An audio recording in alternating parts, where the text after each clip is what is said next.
الكريم أما بعد فأعوذ بالله من الشيطان الرجيم بسم الله الرحمن الرحيم وإذ قال له ربه أسلم قال أسلمت لرب العالمين صدق الله العلي العظيم إن الله وملائكته يصلون على النبي يا أيها الذين آمنوا صلوا عليه وسلموا تسليما محبت کے ساتھ سارے درود و سلام کریں السلام علیکم یا رسول اللہ وعلی آلک و اصحابک یا رسول یا حبیب اللہ.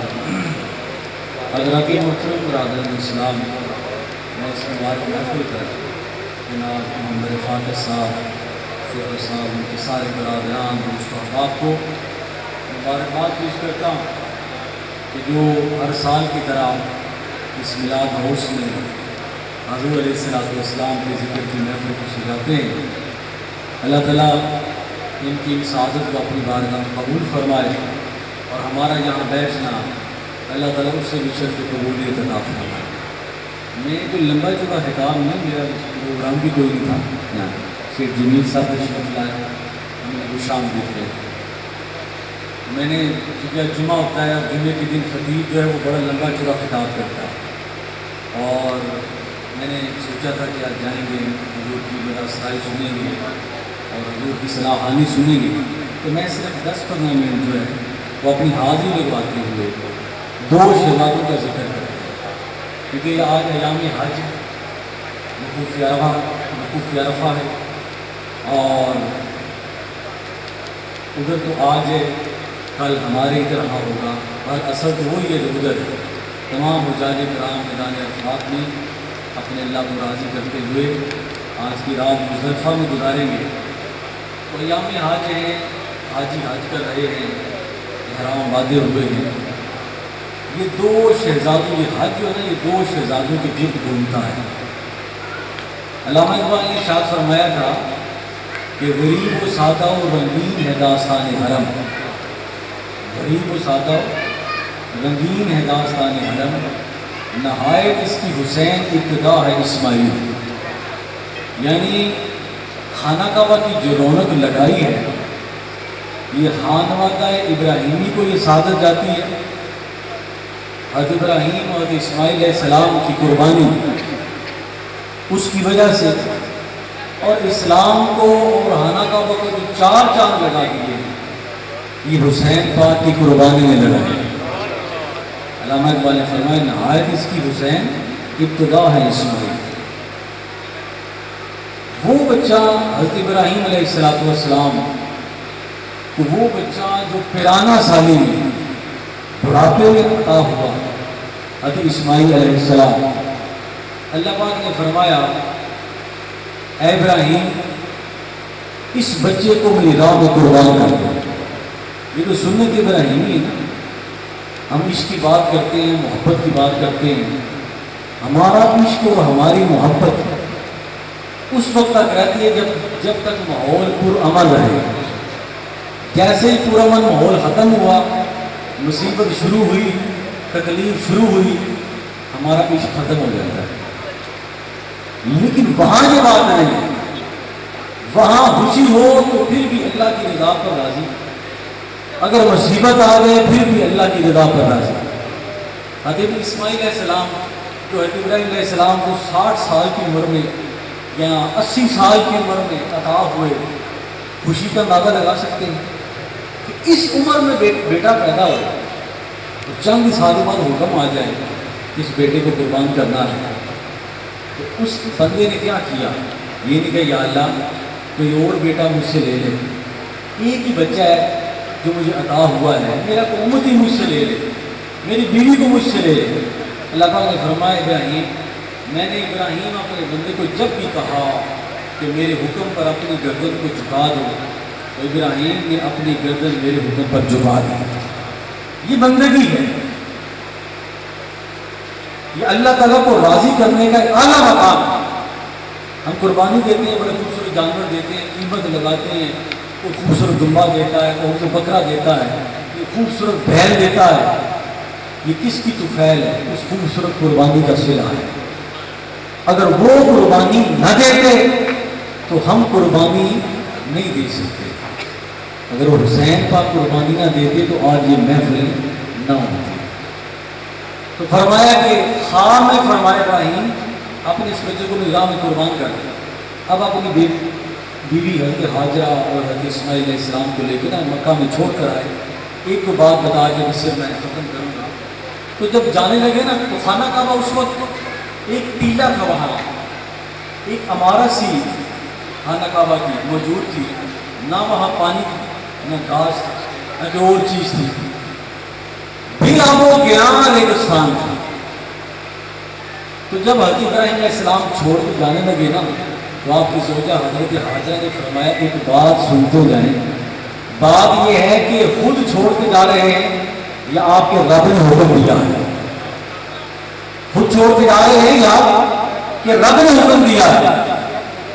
تو آپ نے فرمایا ابراہیم اپنے رب کے حکم کے سوا بولتا بھی نہیں ہے, اپنے رب کے حکم کے سوا چلتا بھی نہیں ہے. میرے رب نے کہا ہے تو میں تمہیں چھوڑ کے جا رہا ہوں. تو حضرت حاجرہ نے کیا فرمایا؟ فرمایا اگر اس کے حکم پر چھوڑ کے جا رہے ہیں تو پھر وہ جانے اور ہم جانے, پھر خدا جانے یا اس کے بندے جانے. اب دیکھا کہ آب زمزم بھی جاری ہو گیا, خانہ کعبہ میں رونقیں بھی لگ گئی. اور وقت گزرتے گزرتے جب حضرت اسماعیل علیہ السلام 13 یا 14 سال کے ہو گئے, اللہ پاک نے فرمایا اس کو ذبح کر دیا. خواب میں فرما دیا اس کو ذبح کر دیا. فرمایا بیٹا میں خواب میں دیکھتا ہوں انی ارا فی المنام انی اذبحک, کہ میں تمہیں ذبح کر رہا ہوں. ماذا ترا, تو کیا کہتا ہے, تیری کیا رائے ہے؟ اب ہمارے بچوں کا حال دیکھ رہے کہ اس عمر میں اس قسم کا شعور ہوتا ہے, لیکن نبی نبی ہوتا ہے, ماں کی گود میں بھی نبی ہوتا ہے, عالم ارواح میں بھی نبی ہوتا ہے, ایک دن کا بھی نبی ہوتا ہے, 10 سال کا بھی نبی ہوتا ہے. اس کی شان نبوت میں رسالت میں فرق نہیں ہوتا, نبی نبی ہوتا ہے. بعض لوگ کہتے ہیں نبی آگے بنتا ہے, نہیں, نبی عالم ارواح میں نبی ہوتا ہے. تو فرمایا کہ اے ابا جان افعل ما تؤمر, جو حکم دیا کہ وہ کر لیں, آپ مجھے صابرین میں پائیں گے. حضرت ابراہیم علیہ السلام نے جب اس بچے کو لٹایا نا, یوم النحر ہے, نفس الحج ہے, دیکھیں کوئی بھی نیکی کا کام کرے تو شیطان کو روکتا ہے, شیطان مصیبت ڈالتا ہے. بعض بندے کہتے ہیں کہ وہ اچھا کام کرتے ہیں رکاوٹ آ جاتی ہے. بندے بازار میں بیٹھے رہتے ہیں, کوئی نہ گرمی ہے نہ سردی ہے نہ کوئی پریشانی ہے, مٹی پڑتی رہے, لیکن جیسے ہی مسجد کا روح ہونے لگتا ہے تھکاوٹ شروع ہو جاتی ہے. سمجھے شیطان آ گیا, شیطان نے گھیرا ڈال دیا. اس وقت مقابلے کی ضرورت ہوتی ہے, اور پتہ چلتا ہے کہ حضور کے کتنے سچے غلام ہیں. میرے دوستو, آپ نے فرمایا یا اے میرے ابا جان جو آپ کو حکم دیا گیا ہے وہ کریں, انشاءاللہ آپ مجھے صابر پائیں گے. ایک بڑی لطیف بات اللہ پاک نے حضرت جبرائیل علیہ السلام کو فرمایا, اے جبریل میری بندگی دیکھنی ہے. یا رب العالمین مجھے دکھا تیری بندے کیسے ہوتے ہیں. فرمایا جاؤ مکہ میں چلے جاؤ, مینا کا میدان ہے, وہاں ابراہیم میرے حکم پر اس بچے کو قربان کر رہا ہے جو کئی سالوں کے بعد میں نے اسے عطا کیا.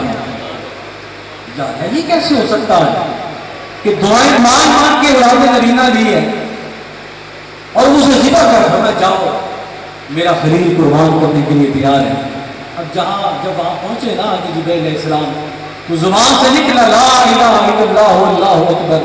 یہ ہم تکبیر پڑھتے نا, اللہ اکبر اللہ اکبر لا الہ الا اللہ اللہ اکبر. پہلا اللہ اکبر لا الہ الا اللہ, پہلا اللہ اکبر حضرت ابراہیم نے فرمایا, دوسرا اللہ اکبر حضرت اسماعیل نے فرمایا, اور لا الہ الا اللہ اللہ اکبر حضرت جبرائیل نے حیران ہو کر فرمایا کہ یار ایسا بھی ہوتا ہے. فرمایا جبرائیل میرے بندے کو دیکھنا ہو تو وہ خلیل کو دیکھ لو جو اپنے بیٹے کو قربان کرا ہے. فرمایا جاؤ دیکھو وہ چھری چلنے والی ہے. جبرائیل علیہ السلام دیکھ کے واپس آئے. فرمایا یا اللہ چھری تو چلنے والی ہے. فرمایا چھری چلنے سے پہلے جنت پہ جاؤ اور وہاں ایک خوبصورت دبا جو ہے میرے خلیل کے قدموں میں رکھنا. جبرائیل تیری اسپیڈ پہ بھی قربان, پہلے دیکھنے گئے ہیں پھر واپس جنت میں گئے ہیں اور پھر وہاں سے دبا لا کر حضرت ابراہیم کے سامنے رکھ دیا ہے. تو حضرت اسماعیل علیہ السلام نے وہ قربانی پیش کر دی، لیکن پیش کرنے کے باوجود قربانی ہوئی نہیں ہے۔ عظیم قربانی ہے، قرآن نے اسے ذبح عظیم کا لقب دیا ہے، بہت بڑی قربانی ہے جو حضرت اسماعیل علیہ السلام نے دی ہے۔ پیش ہو گئے، ایک باپ اپنے بیٹے کو قربان کر رہا ہے، پیش ہو گئے لیکن قربانی ہوئی نہیں ہے، قربانی ہوئی نہیں ہے۔ اور ایک قربانی حسین پاک نے پیش کی ہے۔ یہاں مینا کے میدان میں حضرت خلیل نے اپنے بیٹے کی قربانی پیش کی ہے، اور کربلا کے میدان میں اللہ کے حبیب نے اپنے بیٹے کی قربانی پیش کی ہے۔ وہاں قربانی کے لیے پیش ہوئے، قربانی ہوئی نہیں، لیکن ذبح عظیم کا لقب پایا۔ اور یہاں حضرت حسین پاک سلام اللہ علیہ آپ قربانی کے لیے پیش بھی ہو گئے، قربانی دے بھی دی، صرف اپنی قربانی پیش نہیں کی، پورے خاندان کی قربانی پیش کر۔ اس لیے میرے دوستوں، یہ ہر طرف سے جو لا الہ الا اللہ محمد رسول اللہ کی صدا آتی ہے، یہ صدقہ ہے ان دو شہزادوں کی قربانی، یہ صدقہ ہے ان دو شہزادوں کی قربانی کا۔ میرے دوستوں، میں اپنی گفتگو اس بات پر ختم کرتا ہوں کہ یہ ایام حج ہیں، ان پاکیزہ دنوں میں ہم حضور کا ذکر سننے کے لیے یہاں آئے، حضور کا ذکر سنانے کے لیے یہاں آئے۔ ہم ہمارے ماحول میں، ہماری طبیعت میں، ہماری کیفیت میں تبدیلی اس لیے نہیں آتی کہ ہم بات کو سن کر اپراتے ہیں۔ یہ رنگ آپ ڈبہ لے لیں رنگ کا، وہ 200 سال بھی آپ کے سامنے پڑا رہے، وہ نہ کسی دیوار کو رنگ سکتا ہے، نہ کسی دروازے کو رکھ سکتا ہے۔ اسی وقت رنگا جائے گا جب وہ رنگ ساز اسے اپنے ہاتھوں میں لے کے رنگنا شروع کر دے گا۔ اس لیے کفیت اور تبدیلی اس لیے نہیں آتی کہ ہم بات کو بات تک رہنے دیتے ہیں، اپنے ذہن میں ڈالتے، اپنے دماغ میں نہیں ڈالتے۔ آئیں، اگر ہم اپنے اندر تبدیلی چاہتے ہیں، اللہ کی محبت پیدا کریں، اس کے رسول کی محبت پیدا کریں، حضور کی اہل بیت کی محبت پیدا کریں، اور حضور کے صحابہ کرام کی محبت پیدا کریں۔ حضرت بلال، حضرت ابراہیم ادب فرماتے ہیں، آپ فرماتے ہیں میں خانہ کعبہ کئی دفعہ گیا، حجر اسود کو بوسہ دیا، لیکن میرے اندر وہ کیفیت پیدا نہ ہوئی جو ہونی چاہیے، بڑی دفعہ دیا۔ پھر میرے پیر مرشد نے کہا کہ حجر اسود کو بوسہ دینے سے پہلے اللہ کے رسول کے کسی غلام کی بارگاہ میں حاضر ہو جاؤ، اس کی بارگاہ کو بوسہ دو، پھر تمہیں حجر اسود کی چاشنی نصیب ہو۔ آپ فرماتے میں شام چلا گیا، حضرت بلال کے مزار پر حاضر ہوا، حضرت بلال حبشی کے قدموں کو بوسہ دیا تو میرے اندر ایمان کا نور روشن ہو گیا۔ اس کے بعد جب بھی میں خانہ کعبہ میں گیا، حجر اسود کو دیکھتا تھا تو میرا ایمان روشن ہو جاتا تھا۔ تو میرے دوستوں، ایمان روشن اس وقت ہوتا ہے جب حضور کی محبت ہو، حضور کے گھرانے کی محبت ہو، حضور کے صحابہ کی محبت ہو، حضور کے ذکر سے محبت ہو۔ اللہ تعالیٰ ہمارا یہاں بیٹھنا قبول فرمائے، جن دوستوں اس محفل کو سجایا ہے اللہ تعالیٰ کا سجانا قبول فرمائے۔